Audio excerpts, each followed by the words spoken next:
250. Greba eguna dute gaurkoan, Gipuzkoako erresidentzietako beharginek lanuzte borobila aitzakielak ekitaldi berezia egin du gaur, langilekiko eta zaintzen dituzten aitonamonekiko gaitasun falta zaintza negozio huts bihurtu delako. Pandemiak harrapatutako azken hilabeteotan asko hitz egin da erresidentziei buruz. Gipuzkoako diputazioak alduen guztia egin duela, erreakzionatzeko gaitasuna izan duela, ratioak igo dituela eta normaltasuna etorri dela. Langilek ordea bestelako sentipena dute. Guztiz kontrakoa. Esentzialak direla esan arren, zapaltzen eta gutxiesten dituztela.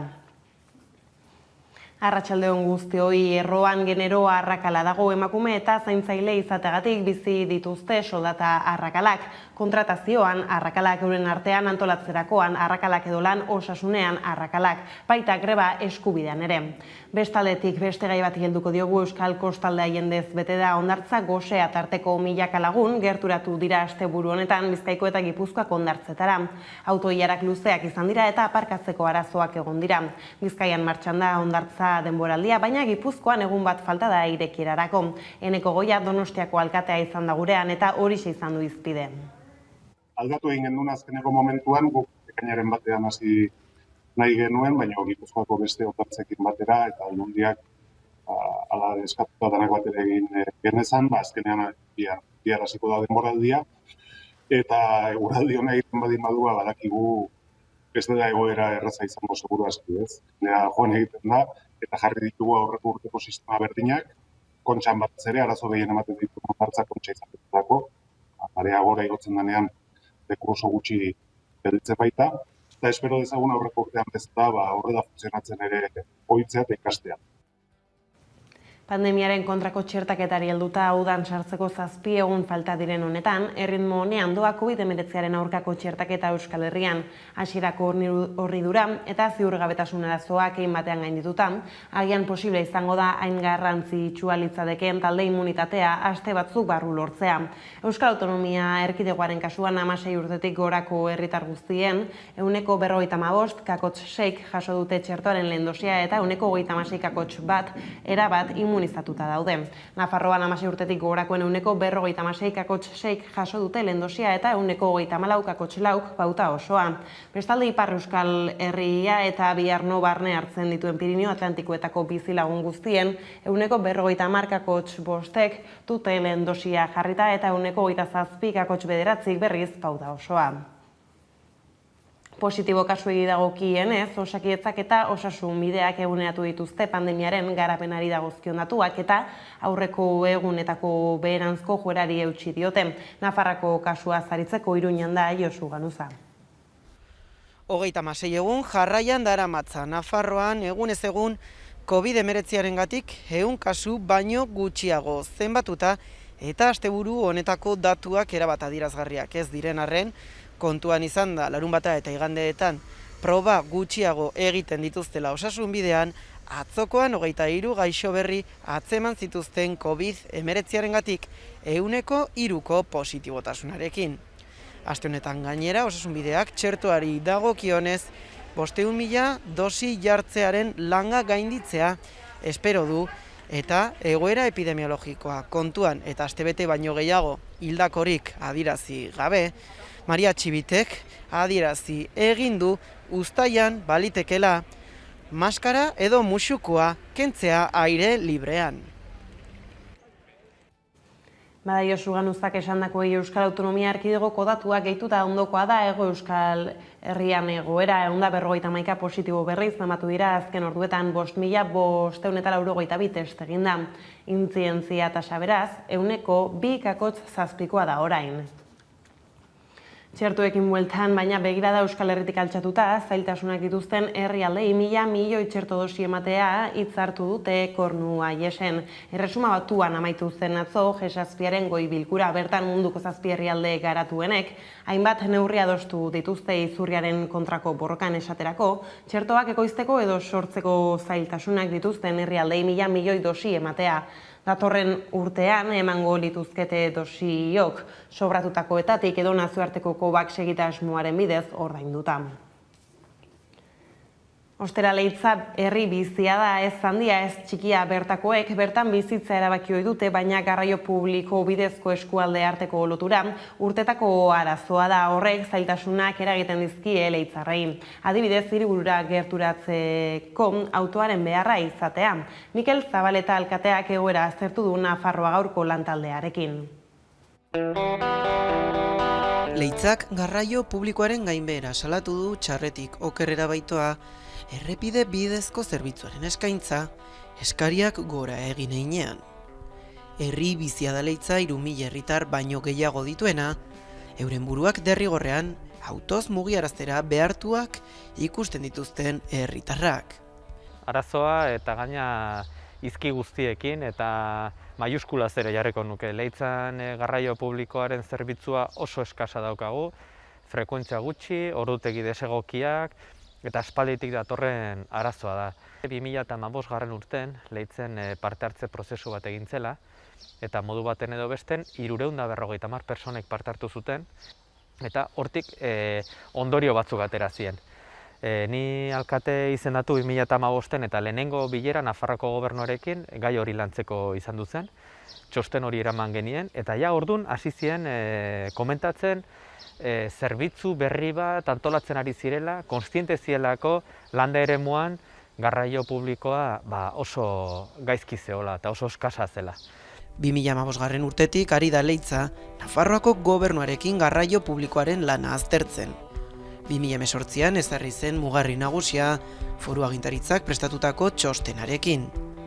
Hala ere, plangintza hori ez da martxan jarri 3 urte pasata.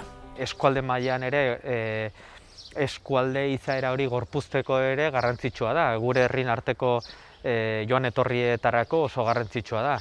Hemen adibidez, ontxe ondela gutxi, azoka izan da, astero egiten da azoka, inguruko herritatik etortzen die, hainbat zerbitzu Leitzan daude, beste batzu Lekunberrin daude, zerbitzu horietara joateko garraio publikoa beharrezkoa da.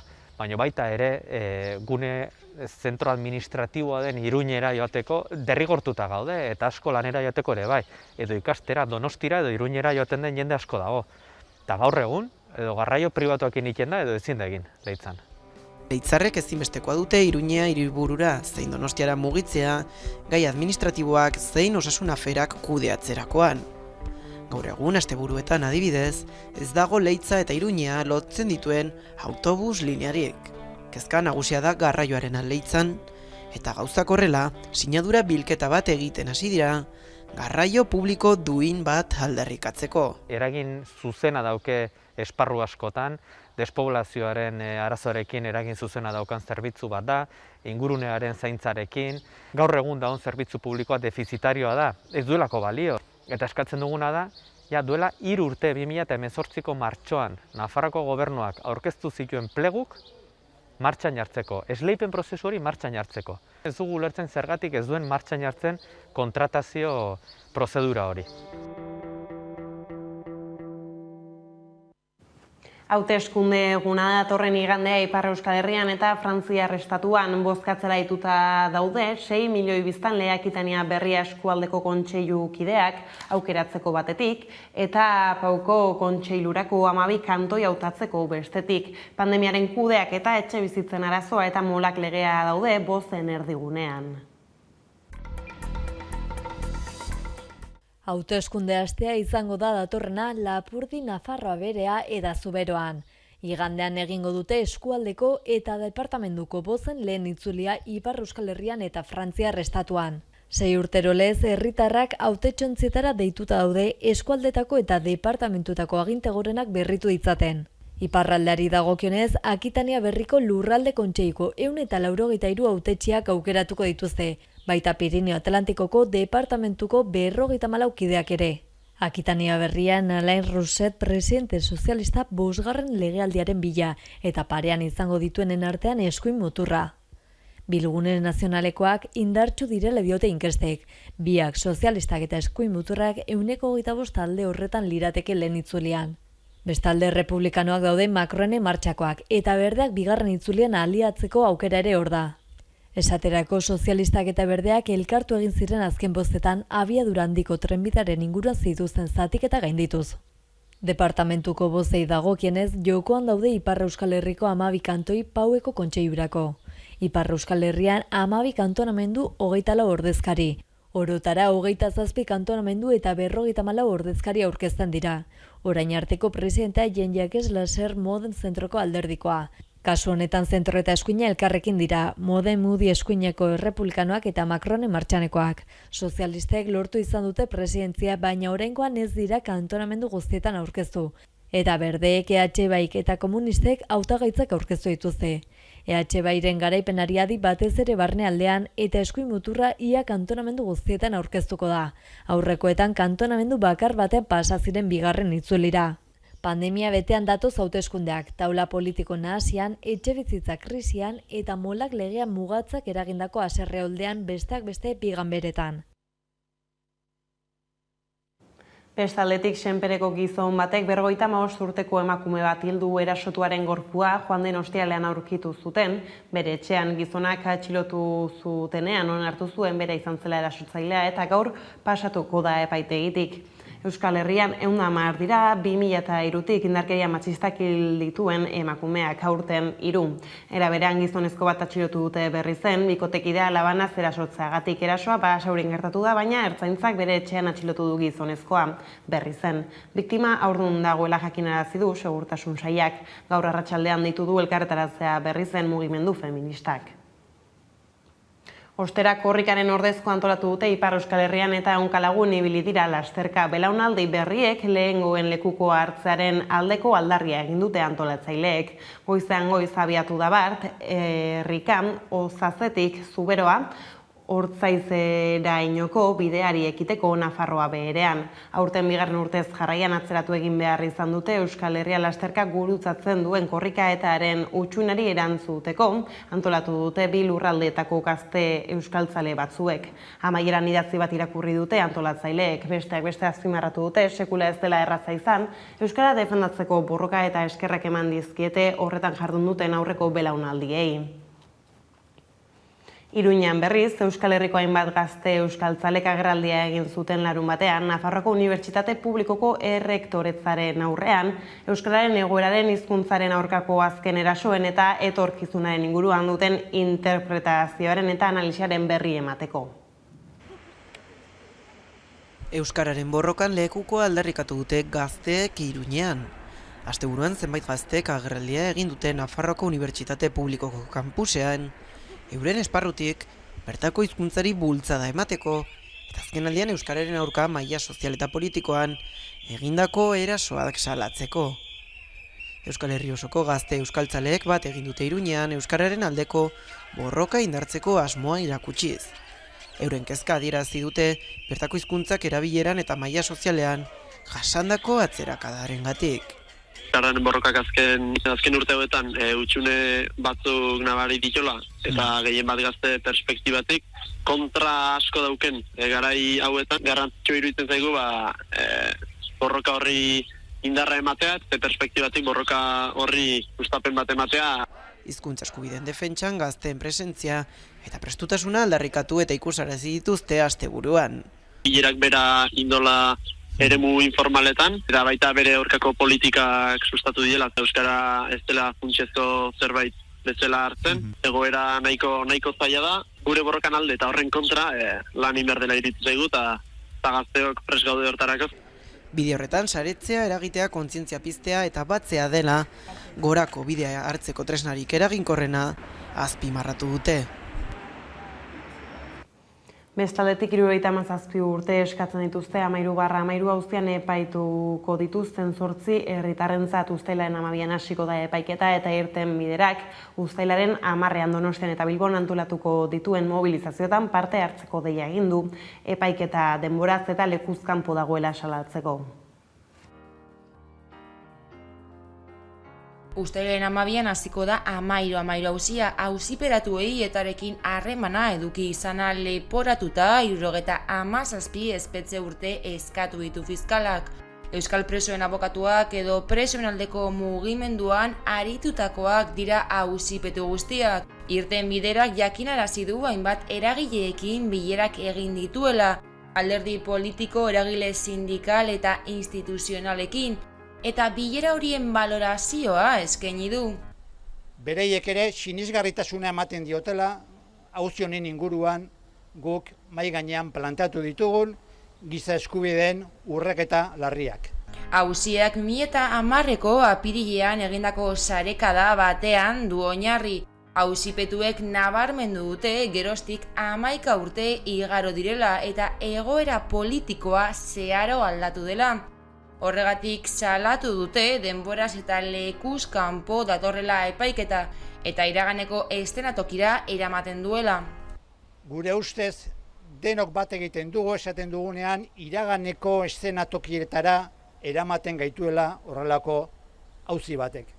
Ildo horretik jarraituz, auziak auzipetuengan eduki ditzakeen ondorioez gain, beste irakurketa bat eskaini dute auzipetuek. Politikoki ze ondorioak ditun auzi honek. Eta sensazioa da gaur egunean badirela estatuan lobby batzuk erosoago aurkitzen direnak garai bateko eszenatokietan. Gauzak horrela erantzuteko eta mobilizatzeko deia egin dute. Horregatik, uztailaren 10ean Donostian eta Bilbon irten bidera kantoratuko dituen mobilizazioetan parte hartzeko dei egin dute. Aste honetan beste epaiketa bati egin behar dio aurre Josu Urrutikoetxea eta zeneko kideoiak eta gatazkaren konponbiderako bake negoziazioetan bitartekari lanak egin zituenak Parisen.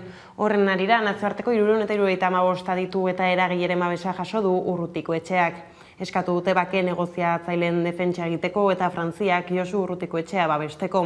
Bakearen Nobel saridunek, pentsalariek, gatazken konponbidetan adituek eta besteek osatzen dute zerrenda. Eta efemeride bati helduko dugu jarraian izan ere 90 urte bete dira gaur Lizarrako estatutua onartu zen Hego Euskal Herriko udalek egindako batzarretik. Zirriborroa eusko ikaskuntzak egin zuen eta batzarrean abertzalek eta karlistek gehiengoa osatzen zuten. Besteren artean gazteleanari bezala euskarari ofizialtasuna onartzen zion bere aplikazio eremuan, ondotik Lizarrako estatutua minutu batean.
Euskal Herria Bilduk Bizkaiko zuzendaritza berria aurkeztu du igande honetan Bilbon egindako ekitaldi batean. Asier Bera koordinatzaileak koalizio subiranistaren etorkizunerako erronkei buruz mintzatu da eta Bizkaiko hiribunak duen garrantzia nabarmendu du. Horrez gain udal eta foru hauteskundeak egin zirenetik 2 urte betetzen diren honetan, Ainhoa Beola Euskal Herria Bilduko politika instituzionaleko arduradunak legealdi erdiaren balantzea egin du gaur goizean, horrela mintzatu da.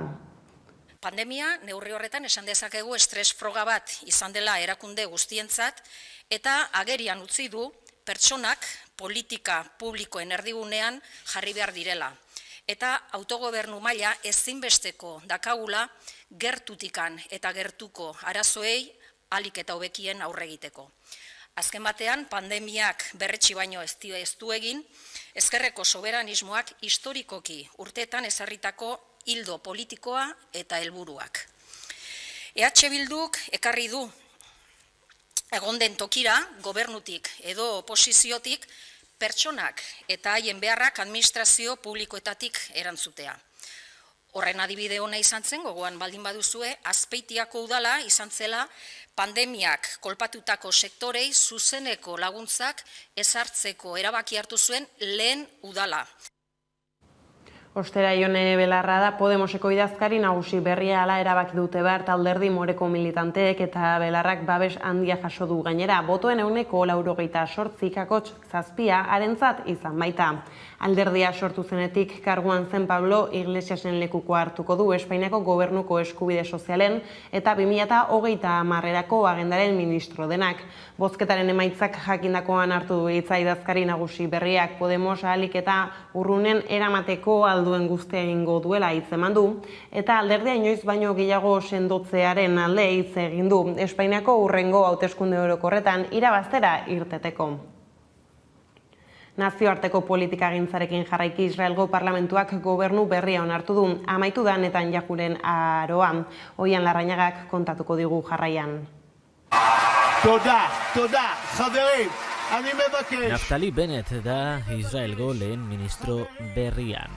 12 urteren ondoren atzo eman zion amaiera Netanyahuren agintaldiari bertako parlamentuak. Yair Lapid, Yes alderdiko buruzagiak bultzatu eta batutako gobernua izango den arren, Naftali Bennett ultranazionalista erligiozalea izango da, datozen 2 urteotan behintzat Israelgo lehen ministroa. 8 alderdiren babesa izango du gobernu berriak, ezkerretik hasi eta eskuin muturreko juduetaraino tartean alderdi arabiar bat ere sartutan. Netanyahu kargugabetzea zen guztiek zuten helburu bakarra. Beste kontu bat izango da, hemendik aurrera gobernuaren jardunari dagokionean adostasunak bilatzeko gai izatea. Netanyahuk dagoeneko iragarri du gobernu berriaren aurka lanean jardungo duela eta hau desegiteko bideak bilatuko dituela lurraldearentzat arriskutsua izan daitekeela iritzitan.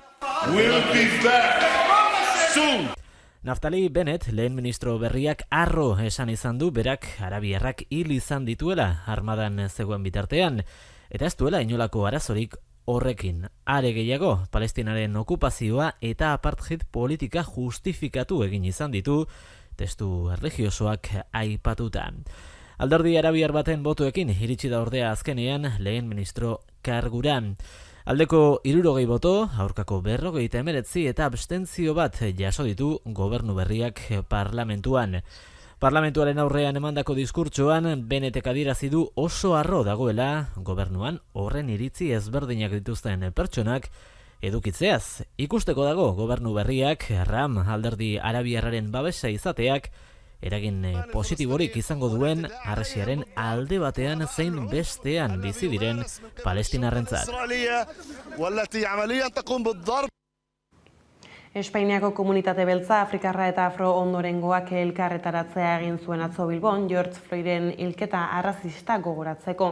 Horrezain komunitateak salatu du arrazakeria ez dela soilik Ameriketako Estatu Batuetan gertatzen, hau da ohartarazi du mundu osoan arrazakeria instituzionalak eta sozialak bizitza beltzen aurka egiten duela. Floyd gogoan Espainiako komunitate beltza, Afrikarra eta Afro ondorengoak elkarteratzea egin du Bilbon igande honetan, hilketa arrazistaren lehen urteurrena gogoratuz. Justiziarik gabe ez dago bakerik lelopean. Gauzak horrela komunitateak ohartarazi du Floyden hilketa ez dela unean uneko kontua, hau da Amerikako Estatu Batuetan pertsona beltzek jasaten duten indarkeri historiko eta estrukturalari erantzuten diola jakinarazi dute. Munduko hainbat lekutan ikusten dugu nola arrazismo instituzional eta sozialak bizitza beltzen aurka egiten duen. Bai indarkeria fisiko eta ahozkoaren bidez, bai zeharka, menderatze ekonomiko, sozial, administratibo eta juridikoaren bidez. Gainera, komunitateak gaiztigatu du pandemiak egiturazko pobrezia, lan esplotazioa eta aukera falta areagotu dituela. Krisi honek gure komunitateak gogoz jo ditu. Gure gorputz beltzak dira lanpostu prekarioetan daudenak, osasungintzarako sarbidea ukatzen dietenak, baita auzo osasun gaitzetan dauden etxebizitza txiroenetan sartzen direnak ere. Horrez gain, Espainiako estatuko eta munduko leku askotan pertsona beltzek pairatzen duten egoera salatu dute. Hau da, esklabotza, bahiketa eta kolonialismoaren oinordetza zuzena besteak beste. Gure salaketa sistema oso bati zuzenduta dago. Gure gorputz beltzen marginaziotik, esplotaziotik, kriminalizaziotik eta hilketatik eraikitzen den sistemari. Gure jatorri afrikarra ara. Horregatik komunitateak nabarmendu du pertsona beltzek errespetatuak izateko eskubidea dutela. Hortaz, gizartetik arrazakeria estrukturala desagarrazi arte borrokan jarraituko dutela berretsi dute.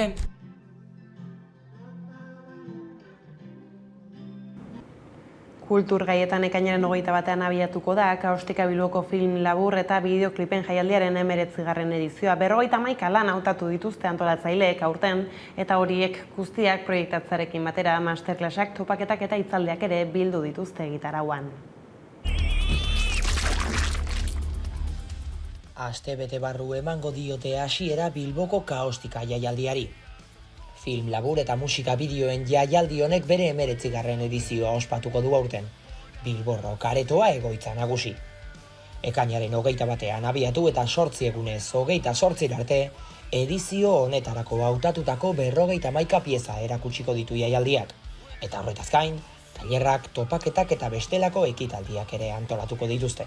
Bueno, beti izaten dugu moduen guri gustatiako festivalien proiektzioaz gain, hainbat aktibidades berdineukin zineman inguruen eta beste arloko gauzari buruzko aktibidadiek antolatzie eta aurten bebai badekogu komik izen inguruen, zinema eta musika, apurtxu eta netari dekogu aurten bebai.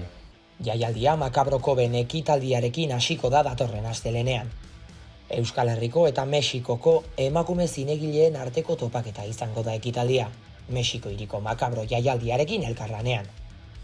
Gainera, jaialdi hartan aukeratutako filmak ikusgai egongo dira Bilbon egunotan, eta Kaostikakoak ere Mexikora eramango ditu Makabrok.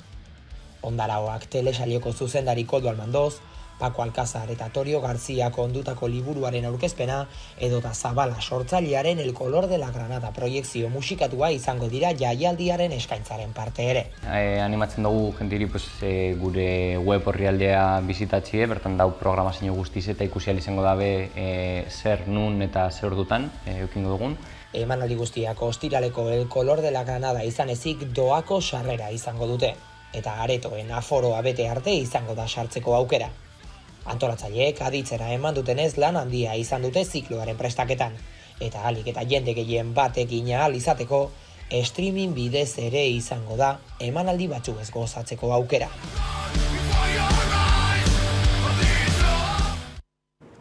Kultur proposamen batekin emango diogu bukaera gaurko albistegiari. Borja Barrueta eta Aitor Etxebarria izan ditu lagun, bestak beste gari mitikoak, zerua eta gaua kantuak grabatzeko. Horietako lehen lana da, jarraian ikusiko duguna zerua. Besterik ez, gure aldetik hauek izan dira, eguerdiak gurean gaur utzi dituenak.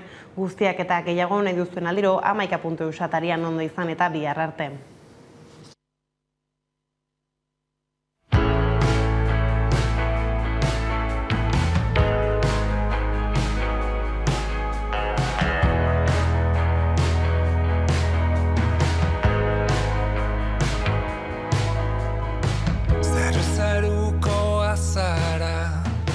Zeruko zoru da zure azpian izara. Zeruko azara, zeruko itxan hauzu nire onduan.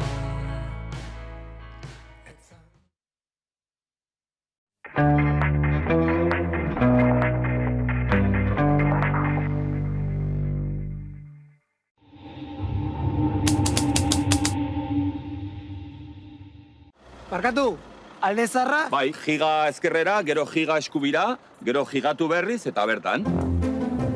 Giga, eta bertan zaude. Zatoz Euskaltelera osoa Infinityrekin. Gigarik gabe